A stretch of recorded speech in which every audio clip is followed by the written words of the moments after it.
This woman faked her own kidnapping and thought that she could get away with it. On July 13th, 25-year-old Carly Russell called police to report a child wandering on the side of the road. When police arrived to the scene, they found her car along with her wig and her phone, but Carly and the child were not there. Police now thought, okay, not only do we have a missing child, but now we have a missing 25-year-old woman. 49 hours after Carly went missing and after the story was all over the news, she randomly showed up to her family's house, and everyone, including the police, were confused. And this is what she had to say. She said that after she spoke to police on the phone, she was forced into a car by a man with orange hair. She then says that she was able to escape, but then she was recaptured and forced to get naked and take photos. But then Carly was able to get away again, and this time she ran through the woods and made it home. Police noticed that Carly's story was just not making sense. Investigators noted that Carly drove over 600 yards while on the phone with 911 when she specifically said that she was following the little kid. Carly's internet searches were also weird. She was searching the movie Taken, which, if you know,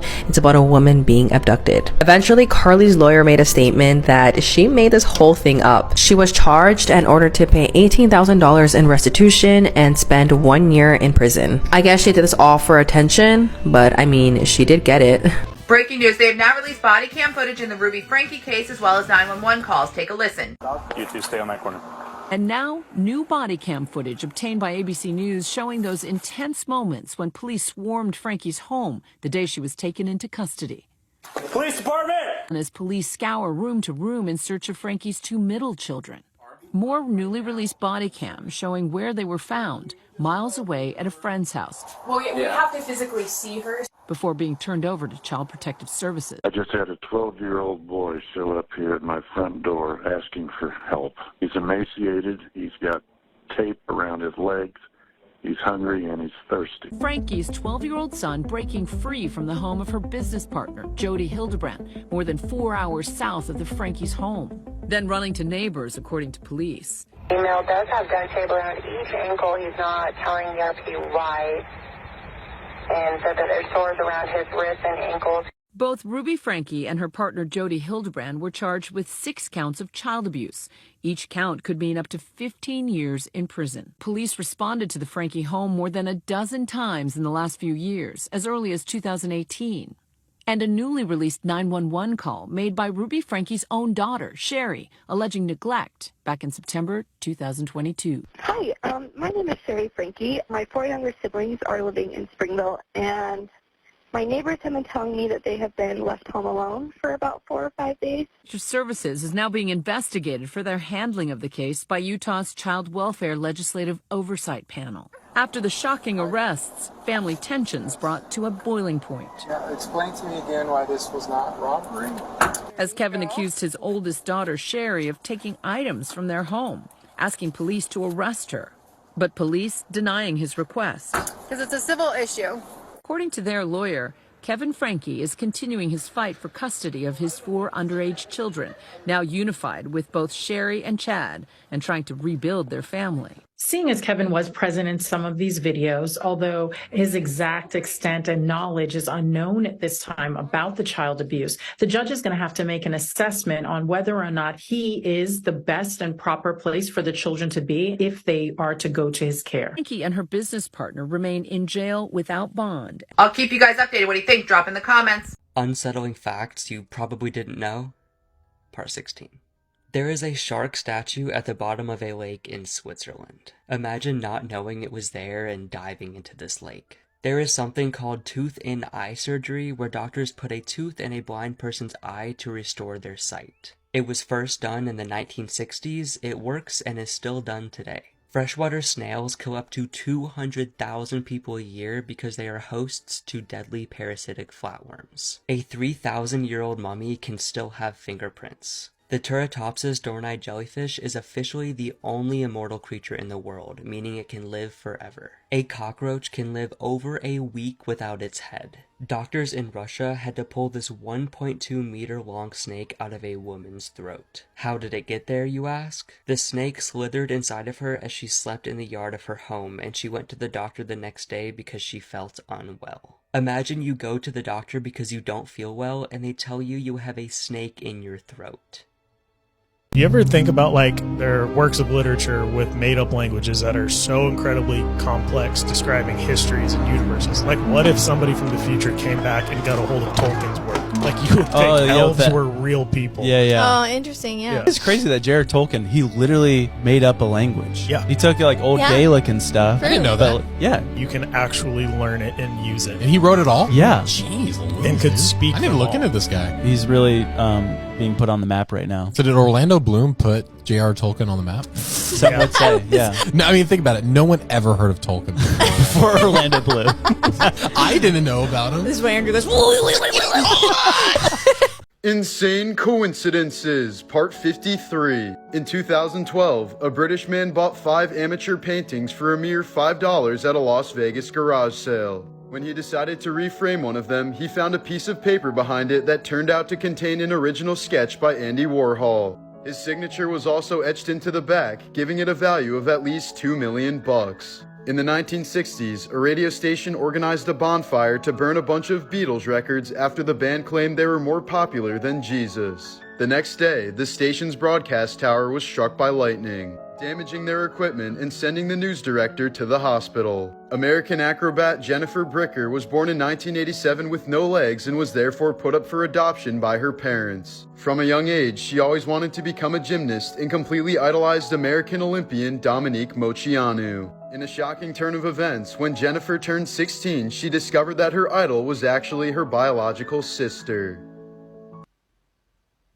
This is a real story from a police officer. He was called to this one house. There was a woman that they had to take out and bring to the mental hospital. She wouldn't want to listen to the husband, and the husband didn't want to deal with it because he didn't want to get like framed. Oh, he was hurting his wife, this and that. Facts. So he called the police officer. You gotta take her. The police officer showed up to the house. The first person that opens the door is, I think it's like the son. They're like, oh, she's upstairs. And then he could hear almost like pacing on the wood floor.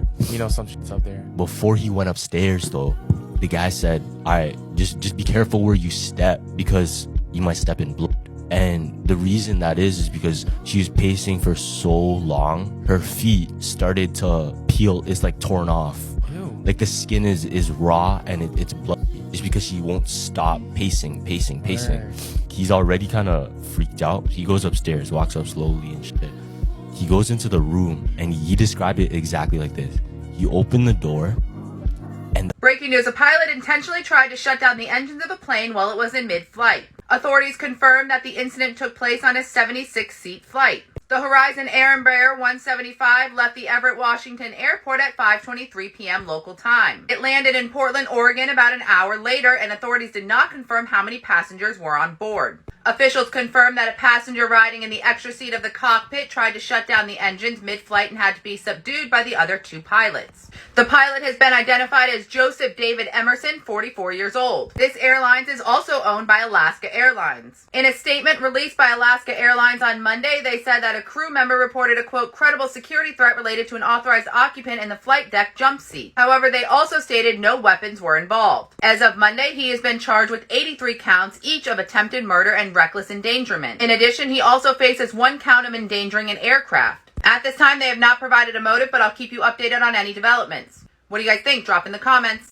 In the video, this comment is referring to, yes, I say that I knew that Hoffman was going to be in the movie way back in November of 2022, and I couldn't tell anyone. But they're pointing out, hey, you did say that Hoffman was going to be in the movie when the trailer came out. And the reason why I did this is because I heard his voice in the trailer, and I was like, okay, this is how they're announcing it. This is how they're doing it, right? But no, a lot of the fans were arguing over whether or not it was really Hoffman's voice. But to me, it was like clear as day. This is Hoffman's voice. And then his name was on the IMDb page and everything at this point. My name was also there too, but y'all didn't know my legal name at that point, so nobody noticed. But yeah, and then they're like, oh no, we're keeping it a secret that he's in the movie. And I'm like, but he's in the trailer. So I guess I like soft launched that Hoffman was gonna be in the movie unintentionally. But even if I didn't know, I would have still made those videos because he was in the trailer. This 5-year-old child was kicked out of the house by her mother before she was SA'd and murdered. The body of 5-year-old Zoe Felix was found in the parking lot of the gas station where her father worked in Topeka, Kansas. And it's believed that she'd been carried there from the wooded lot next to the gas station. This is where she'd been living with her father and his friend after she'd been kicked out of the house by her mother. Her mom's trailer home had no electricity, and neighbors confirmed that Zoe was homeless. And Michael Cherry was arrested the day after her death and charged with her murder. Besides Michael obviously being a monster, people have also put blame on Kansas Child and Family Services. In the past 2 years alone, there were 23 calls made about Zoe and her mother. And in the month before her death, police came to the house 3 different times and made reports, but it looks like Child and Family Services didn't do anything. And her mom has a police record with multiple charges, including battery and DUI. And news reports are saying that that wooded area was where Zoe and her father had been staying, in addition to Michael Cherry. A neighbor said Zoe was outgoing and inquisitive and everyone loved her, except her parents. A neighbor also said that the 5-year-old was left alone to fend for herself all the time. It seems like Michael Cherry was one of the many people that had access to Zoe. This creepy doctor dug up his patient and lived with her corpse for years and even did the dirty with her body. Karl Tanzler was a German radiologist who left his family to move to Key West in 1926. One day, a young woman named Elena de Hoyos came in and the doctor was blown away by her beauty. He diagnosed her with tuberculosis, which unfortunately was like a death sentence at this time, despite the fact that Karl even stole medical equipment to bring to Elena's home so that she'd get more proper care. Elena passed away on October 25th, 1933. Elena and her family definitely thought that Karl was weird, but it was a difficult situation because it's hard to turn away somebody who's giving you free medical treatment for a life-threatening illness. Karl even paid for her funeral and also installed a gorgeous mausoleum, but he made sure that he would have the only key. 2 years went by and Karl decided that rather than visiting the patient he was obsessed with, he wanted her in his house. So one night, Karl stole her decaying corpse that was 2 years old, mind you, and snuck it into his lab where he kind of brought it back to life with like wires and rags and paper mache. A body that's 2 years old is going to be very far into the decomposition process, so he also had to make a mold of her face and then fit like glass orbs where her eyes would have been. At this point, her body was more composed of other materials rather than flesh, but there was still a putrid smell, which Karl covered up with perfumes that he bought from town.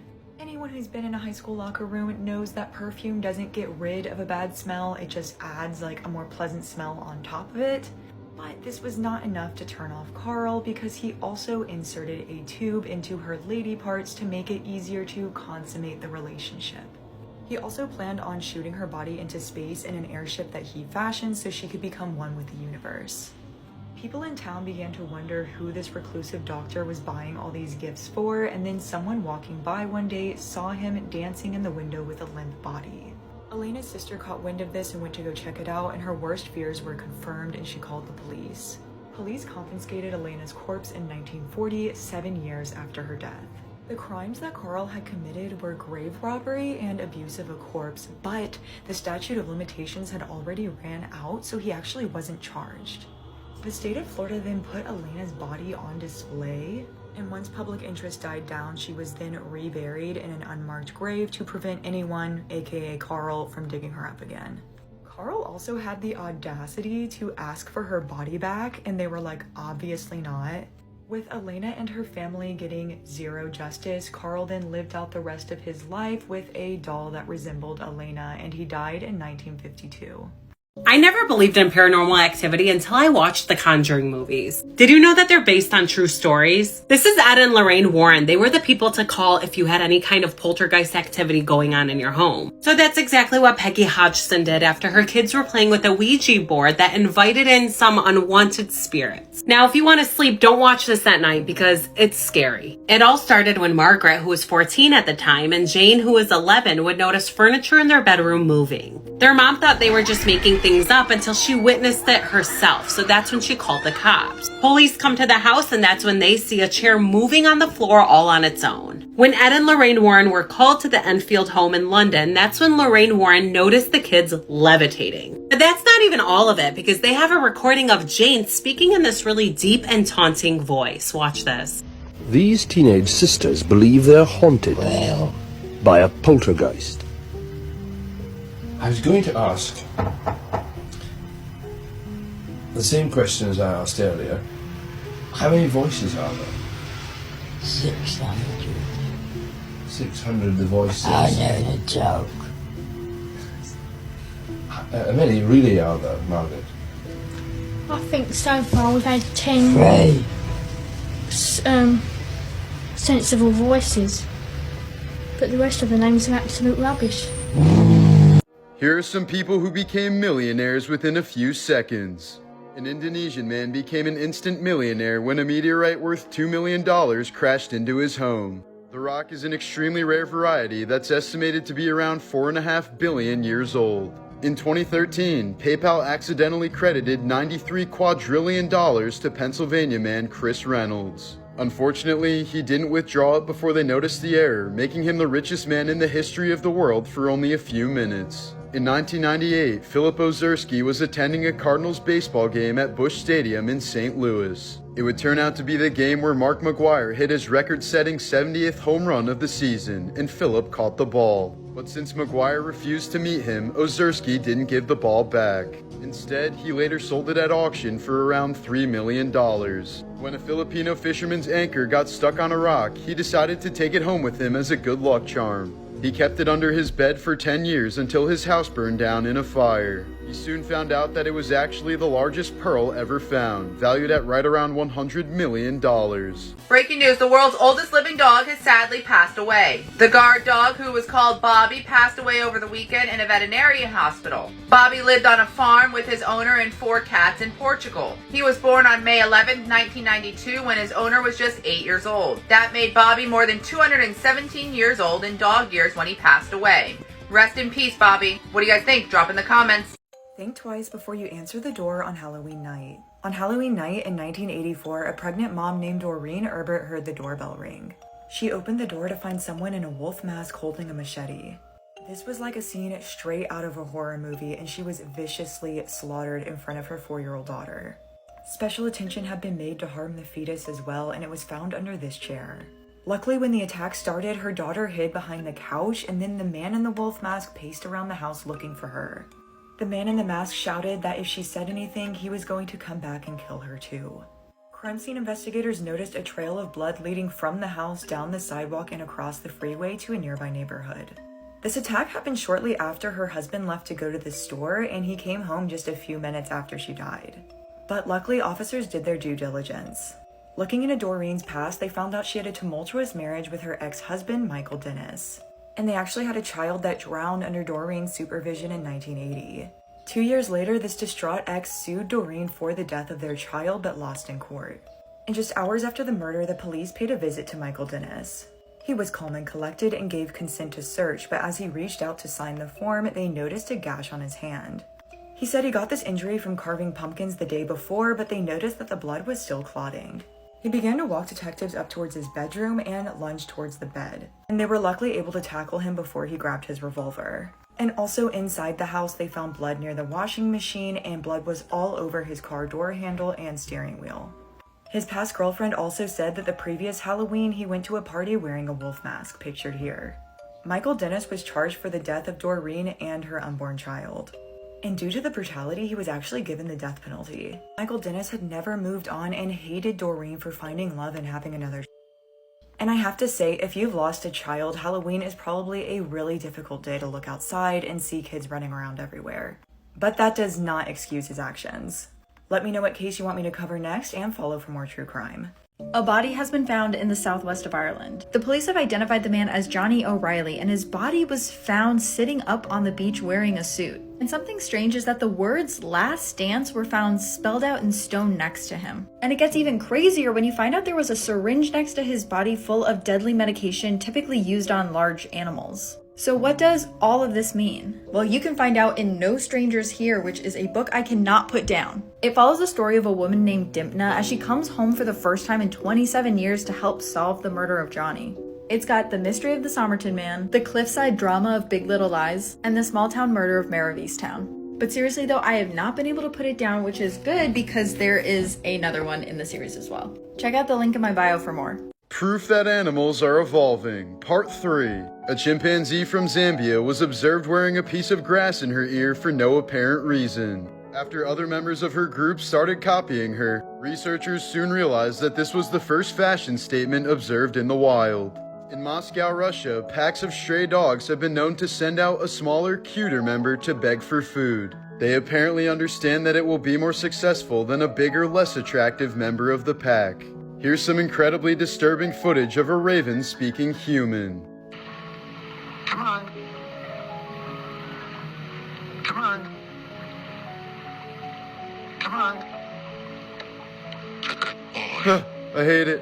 Octopuses are considered to be the smartest invertebrate animals on the planet. On 3 separate occasions, Otto the octopus caused a power outage at his aquarium by climbing to the edge of his tank and shooting a jet of water at a bright light. He's been seen juggling hermit crabs, throwing rocks at the glass, and renovating the surroundings of his tank. If you follow me or if this comes up on your For You page, I'm going to assume that you're into ghosts or the paranormal. If you are, I seriously urge you to go watch this video by Sam and Colby. I have been watching people investigate for 7 years. I've done my own investigations, and this is the most insane paranormal evidence I have ever seen. I'm not over-exaggerating. This is the clearest communication I have ever come across. And once you have watched that footage, you need to go and watch the uncut footage of them trying to debunk this paranormal phenomena. Before watching this video, I was a skeptic believer. It takes a lot for me to be convinced that something is paranormal. And when Sam and Colby said this is going to change people's lives, I thought they were over-exaggerating, but this has changed everything for me. This has changed the way that I view the afterlife and how I'm going to conduct paranormal investigations in the future. So if you're a skeptic or a skeptic believer, go watch these videos with an open mind. I'm honestly just in shock in what I watched. It kept me up all night last night just trying to process it. It's just insane. And I know for some people this isn't going to make them believe. There are people out there that have to see it in real life for themselves, and that's okay. There's only so much Sam and Colby can prove through video. But if you've watched these 2 videos, let me know your thoughts. You know the Malaysia flight MH370 that went missing? Briefly remember, I'm not educated on it. Back in 2014, right? There was a Malaysia flight that was supposed to go from Malaysia to Beijing. It had over 227 passengers and 12 crew members. They take off out of nowhere. Their satellite system communications gets turned off, and that only gets turned off inside of the plane, bro. Eventually, they ended up taking a weird ass route, and at one point, it just disappears from any sort of radar. 3 years, different countries were helping to search for it, and they couldn't find anything. How the f do they lose a big ass plane? But the reason why it's also a little bit weird, a random ass person who had a Twitter named Straightaway, he posted on Twitter saying that he received a random ass voice memo from the black phone of a plane. Or he didn't know at the time that it was from the black phone of a plane.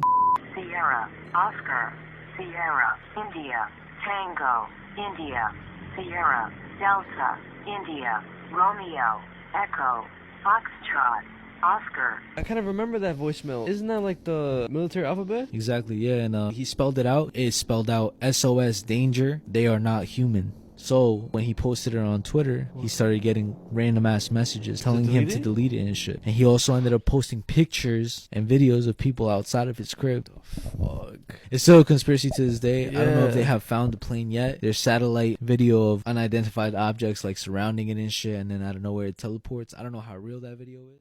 Showing you all of my Saw props and memorabilia part 2. This is one of my reverse bear traps. This is the latex mask from Trick or Treat Studios. I can't show you all of it, but this is a replica of the antidote from the needle pit in Saw 2. Here's where I start to look crazy. This is Mark Hoffman's autograph. This is Mark Hoffman's autograph. This is Mark Hoffman's autograph. This is Mark Hoffman's autograph. This is Mark Hoffman's autograph. This is Mark Hoffman's autograph, and this was a gift from a friend. This isn't even him from Saw. This is him when he played a cop in a different movie, but I like to pretend it's a young Mark Hoffman. This is my Real Action Heroes figure of John Kramer. It's still in the box, and it's incredibly rare. This is the PR package that Lionsgate sent me when Spiral from the Book of Saw was coming out. If you remember the killer from Spiral, he sent all of the evidence in these little boxes. It came with a cute little Play Me tape where you opened it up and it was a video of the pig from Spiral telling you how to play this game. It also came with this cute little chest that came with some tickets for the movie and some alcohol. Part 3 coming soon. Breaking news, 2 5-year-old twins were found deceased after their mother jumped off of a bridge. Witnesses reported seeing the 31-year-old woman drive to the, quote, crest of Lake Jessup around 8:45 a.m., stop, get out, and jump. They were able to pull the woman from the water, however, she was pronounced deceased. Shortly after, authorities went to check on the two 5-year-old twins at the home, which is about 7 miles north of the bridge. However, when authorities arrived, the two 5-year-old twins were deceased. They said the exact way the children passed is a mystery and there was no trauma or blood. Authorities stated that the twins appeared to be sleeping. Authorities continued by saying if they did not check the vital signs, they would not have known that the two were deceased. However, authorities say they did find a GUN on the ground with live rounds nearby, but did not appear that the children had been SHOT. Furthermore, they said no empty or fired cartridge cases were observed. The coroner's office said that an autopsy could lead to a conclusion in the cause and manner of death of the children within 48 hours, but that information may be sealed because they are minors. The grandmother of the two 5-year-old twins said that the mother was struggling with lifelong depression. At this time, the sheriff's office has categorized the case as above. I'll keep you guys updated. What do you think? Drop in the comments.